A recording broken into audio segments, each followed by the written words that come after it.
Figurative language क्या है और पोइट या ऑथर्स फिगरेटिव लैंग्वेज का किस तरह इस्तेमाल करते हैं स्टाइलिस्टिक फीचर्स के लिए या एक्सप्रेशंस के लिए। आज की वीडियो इसी बारे में है। Welcome back to our channel. आप देखते हैं कि कभी कुछ सीन बहुत इमोशनल होते हैं। मुख्तलिफ ड्रामे आप देखते हैं, मुख्तलिफ नावल है, पोइट्री है, उसके अंदर अट्रैक्शन होती है, उसके एस्थेटिक वैल्यूज़ होती हैं, थीम होता है, कन्वे किया जाता है, ये इमोशंस होते हैं। ये इमोशंस कैसे क्रिएट किए जाते हैं, ये थीम किस तरह किया एम्बेड किया जाता है, ये सारा का सारा लिटरेरी डिवाइसेस के ज़रिए किया जाता है। हमने पिछली वीडियो में बात की थी लेक्सिकल चॉइसेस की। अब देखते हैं मुख्तलिफ प्लेस देखते हैं, पोइट्री है आप देखते हैं, पढ़ते हैं, सुनते हैं, तो इसके अंदर बहुत इमोशंस शामिल होते हैं, उसके अंदर पैशंस आ जाते हैं, एस्थेटिक वैल्यूज़ हो जाती हैं, या थीम में बैठ किया जाता है। ये सारे का सारा क्या होता है, ये स्टाइलिस्टिक फीचर्स होते हैं। और ये स्टाइलिस्टिक फीचर किस तरह जनरेट किए जाते हैं? Through lexical devices. हमने पिछली वीडियो में बात की थी कि लेक्सिकल डिवाइसेस कौन-कौन सी हैं, उनको किस तरह एनालाइज़ किया जाता है। लेक्सिकल डिवाइसेस में एक जो है वो फिगरेटिव लैंग्वेज भी है।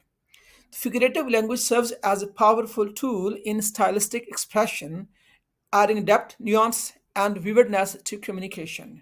यानी जो लैंग्वेज है या पोइट्री है, उसके अंदर डेप्थ क्रिएट करने के लिए, उसके अंदर विविडनेस क्रिएट करने के लिए, उसको मज़ीद पावरफुल बनाने के लिए, मोर इम्प्रेसिव बनाने के लिए जो टूल इस्तेमाल किए जाते हैं उनमें से एक है फिगरेटिव लैंग्वेज। फिगरेटिव लैंग्वेज है क्या? It is use of words और expressions with a meaning that is different from the literal interpretation. Dictionary meaning इसमें इस्तेमाल नहीं होते हैं, डिक्शनरी से हट के इस्तेमाल होते हैं। और इन क्या होता है उनका? For creating imagery and evoking emotions. आज की वीडियो में हम उन चंद जो है फेमस जो मोस्टली यूज्ड जो फिगरेटिव लैंग्वेज के टाइप्स हैं उनकी बात करने जा रहे हैं, या डिवाइसेस उनकी बात करने जा रहे हैं। एक मेटाफर है, सिमिली है, पर्सोनिफिकेशन है, हाइपरबोला है, इमेजरी है और सिंबलिज्म है।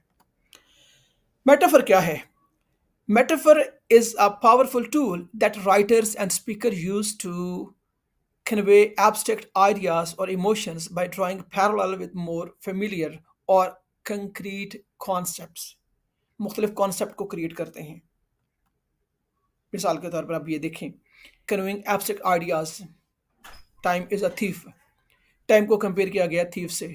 जिस तरह थीफ हमारी कीमती चीज़ें चुरा लेता है, इस तरह वक्त भी हमसे कीमती चीज़ें छीन लेता है। क्रिएटिंग इमेजरी, वर्ल्ड को कंपेयर किया गया है स्टेज के साथ। Eliciting emotions, our smile was a ray of sunshine. Smile को कंपेयर किया गया है सनशाइन से, जो उम्मीद है, जो न्यू लाइफ है, जो वार्मथनेस ऑफ लाइफ है। Enhancing descriptions like cities, like city streets or river of people, providing perspective. Life is a journey, expressing complex emotions. Is anger boiled like a kettle on the stove? Kettle को जो stove के अंदर जो उबाल आता है, उससे गुस्से को कंपेयर किया गया है। Making concept memorable. Knowledge is treasure, but practice is a key to it. Highlighting relationship. For example, their friendship is a sturdy oak that has weathered many seasons, that has weathered many storms. Okay, now we talk about simile. Simile is like a metaphor used to enhance communication by creating vivid and imaginative connection between concepts.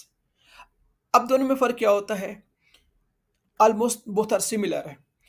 For example, if I say he is a brave like lion, तो ये मैं सिमिले इस्तेमाल कर रहा हूँ। मैं like उसको तशबीह दी, ये कंपेयर किया है। He is lion. हम मैंने उसको एज इट की बजाय डायरेक्टली उसको लाइन से कंपेयर कर दिया है। इस तरह जो सिमिलीज हैं वो भी इस्तेमाल की जाती हैं मुख्तलिफ स्टाइलिस्टिक फीचर को हाईलाइट करने के लिए या स्टाइलिस्टिक इंप्रेशन क्रिएट करने के लिए। मसलन क्लैरिटी एंड अंडरस्टैंडिंग के लिए, her laughter was like melody. Melody को कंपेयर किया लाफ्टर से। Visual description, the night sky was as dark as coal, emphasizing intensity. His voice roared like a thunder, conveying a sensation. The water was as cold as ice, highlighting similarities. Their friendship is like a well-worn book, expressing changes. Time passed as slowly as a snail's crawl, creating vivid imagery. The city lights sparkled like a field of stars, making comparison. Her smile was as bright as the morning sun, strengthening expressions. The news hit him like a ton of bricks. अब इसमें देखें कि इसमें compare किया गया चीज़ों को, laughter को मेलोडी से, नाइट को कोल से, वॉइस को थंडर से, और इस तरह न्यूज़ को, जो बैड न्यूज़ को ब्रिक्स से, टन ऑफ ब्रिक्स से कंपेयर किया गया है। तो ये सिमिलीज हैं। Personification is a literary device that involves attributing human characteristics and qualities to non human entities, abstract concept और inanimate objects। यानी बेजान चीज़ों को जानदार की खूबियाँ देने के लिए हम जो डिवाइस इस्तेमाल करते हैं उसको हम कहते हैं personification। For example nature, the wind whispered through the trees. अब विंड तो विस्पर नहीं करती है ना, लेकिन उसको, ये इंसानों की खूबी है, उसको कंपेयर किया गया है टेक्नोलॉजी में। The smartphone eagerly waits, smartphone wait कर रहा है। Time marches on, time march कर रहा है। Emotions, fear knocked on the door of their heart. अब नॉक नॉक डोर है, दिल के दरवाजा है, नॉक है उस पर। सिटीज और palace, the ancient cities stood proudly. अब शहर उसको लिए स्टैंड किया गया, खड़ा किया गया, उसको कहा गया। आइडियाज और concepts, creativity dances through the mind। Problem and challenges के लिए, the challenges face them with a defined state। Opportunities, opportunities knocks softly। Societal culture है, culture waves the fabric of society, animals और objects। The old book on the shelf longs for the touch। अब ये सारी की सारी खूबियाँ हैं, ideas भी inhuman है, प्रॉब्लम भी, अपॉर्चुनिटीज भी, सोसाइटी भी, और जो ऑब्जेक्ट भी। तो अब उनको सबको खूबियाँ ज़ाहिर की गई हैं, ह्यूमन जन इंसानों वाली खूबियाँ ज़ाहिर दी गई हैं, जैसे बुक जो है वो लॉन्ग कर रही हैं। इस तरह नेक्स्ट हमारे पास है हाइपरबॉल। हाइपरबॉल क्या होता है?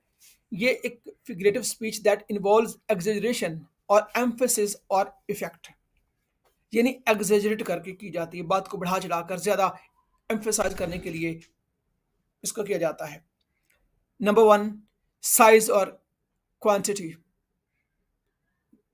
The to to do is longer than Great Wall of China.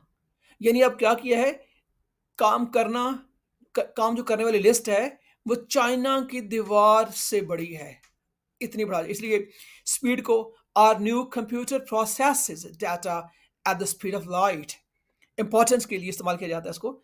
This project is the most critical thing in the history of the universe. अब देखे ना, पूरी दुनिया के साथ कंपेयर कर दिया गया इस प्रोजेक्ट को। डिफिकल्टी और कम्प्लेक्सिटी के लिए किया जाता है। Solving this puzzle is harder than rocket science. Solving this puzzle is harder than rocket science. आगे कॉस्ट जाहिर करने के लिए, the price tag on that luxury car is enough two by a small island. समझ आ रही है ना किस तरह बातें बढ़ाई की जा रही हैं इम्पैक्ट के लिए। हर words were a nuclear explosion in the room. Popularity, the new app is spreading faster than gossip. Talent or skill, sharp as sharp glass. He is as skilled at negotiation as a wizard. Pain उसको बढ़ा के बयान किया गया है। Running that marathon felt like climbing mountain. Running that marathon felt like climbing Mount Everest barefoot. Barefoot, नंगे पांव से माउंट एवरेस्ट चढ़ना है। Time, I have been waiting for the ages. अब एजेस कंपेयर किया जा रहा है उसको टाइम को। आगे इमेजरी है। इमेजरी क्या किया जाता है? It's a power literary device that appeals to the senses, creating a vivid and sensory experience.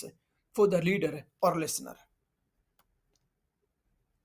कुछ भी इमेज को सामने ला के उसको एक सेंसरी सेंस के साथ, जो हमारे 5 सेंसेस हैं, उनको जैसे छूना है, चखना है, देखना है, सुनना है, उनके साथ किया जाता है। Nature, the sun dipped below the horizon.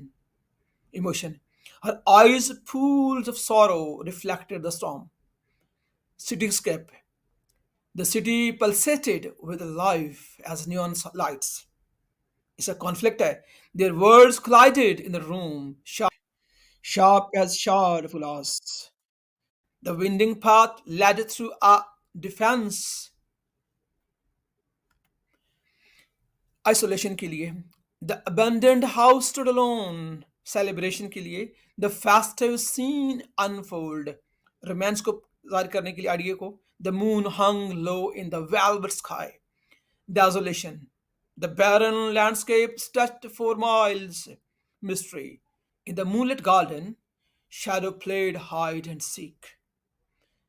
देखा आपने इमेजरी किस तरह इमेज को, मुख्तलिफ इमेज को अंदाज में पेश किया गया है। इस तरह सिंबलिज्म है।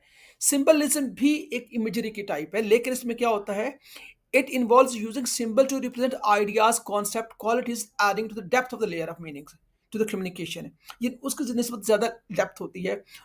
इसमें आइडियाज इमेजरी भी हो सकती है, और इसमें क्वालिटीज भी हो सकती हैं, और कॉन्सेप्ट भी हो सकते हैं। फ्रीडम, फॉर एग्जाम्पल, फ्रीडम के लिए आ सोरिंग ईगल, ईगल की जो परवाज है उसकी आज़ादी को फ्रीडम के लिए जाहिर करने के लिए। Interlocked puzzle pieces, sunrise, sunrise को होप से किया गया है। एन ओपन बुक, नॉलेज किसी को जाहिर करने के लिए एक सिंबलिज्म, सिंबल के तौर पर किया गया है। एक ओपन बुक को नॉलेज के साथ किया गया, कंपेयर करने के लिए। Butterfly emerging from cocoon, cocoon, time hourglass, conflict, storm cloud, ambition, mountain peak, isolation, a lone tree in a vast field, harmony, yin and yang. हमने फिगरेटिव लैंग्वेज की मुख्तलिफ डिवाइसेस को देखा, जो मुख्तलिफ मीनिंग को कन्वे करने के लिए, मुख्तलिफ इमोशंस, जो पैशंस को कन्वे करने के लिए इस्तेमाल की जाती हैं। लेकिन इसमें कुछ थोड़े से चैलेंजेस भी सामने आते हैं कि इनको इंटरप्रेट करना जो है वो थोड़ा सा कम्प्लिकेटेड हो सकता है, क्योंकि अगेन डिपेंड्स करता है नॉलेज पे, एक्सपीरियंस पे, एक्सपोजर पे। तो इसमें दूसरी बात जो है वो सब्जेक्टिविटी आती है। अब सब्जेक्टिविटी को जितनी पॉसिबल हो उसको कम किया जा सके, ये दो चैलेंज हैं।